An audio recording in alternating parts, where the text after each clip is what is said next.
Hello, কেমন আছো সবাই? আমি হলাম শ্রীলেখা, মিত্র নই দেব। তো দেখতেই পাচ্ছ যে একটা নতুন দিনে কিন্তু তোমাদের জন্য একটা নতুন ব্লগ নিয়ে আমি চলে এসেছি। তো সেদিন দেখতেই পেলে যে শপকাটে গেছিলাম। তো শপকাটে যেহেতু আমার সাইজ ঠিক আসেনি প্রপার, তাই জন্য কিন্তু আমি ওখান থেকে বেরিয়ে ট্রেন্ডসে চলে গেছিলাম। আর ট্রেন্ডসে গিয়ে কিন্তু মন পুরো খুশ হয়ে গেছিলো, বিকজ বিভিন্ন কালেকশন ছিল, বিভিন্ন কোয়ার্ড সেট ছিল যেরকম আমি প্রপার চেয়েছিলাম। আর সেখান থেকে কিন্তু দেখো, মানে হয় না একটা ওই খনি পেলে যেমন হয়, আমি ঠিক কিন্তু সেরকমই করেছিলাম সেদিন। বাট এত ভিড় ছিল যে মাথা পুরো ঘেটে যাচ্ছিল।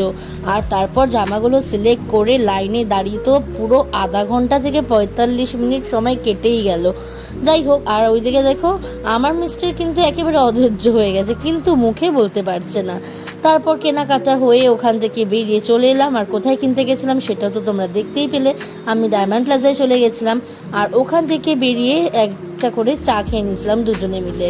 আর দুজনে মিলে কিন্তু চা খাওয়াটা খুব দরকার ছিল, বিকজ আমাদের প্রায় 3-4 ঘন্টা সময় কেটে গেছিলো আমার জামা কাপড় কিনতে গিয়ে। তো যাই হোক, তারপরে কিন্তু ওখান থেকে বেরিয়ে আমরা চলে গেছিলাম একটা ক্যাফেতে। আর সেখানে কিন্তু আমার দুখানা বন্ধুও এসেছিলো। কারা সেই বন্ধুরা এবং কোন ক্যাফেতে গেলাম সেটা সব কিছু থাকবে কিন্তু আমার নেক্সট ব্লগটায়। তাই জন্য কিন্তু আমার সাথে কানেক্টেড থাকতে হবে আর পেজটাকে ফলো করতে হবে। তাহলে দেখা হচ্ছে নতুন কোনো দিন নতুন কোনো ব্লগে। ততক্ষণের জন্য ভালো থেকো, ভালো রেখো, টাটা।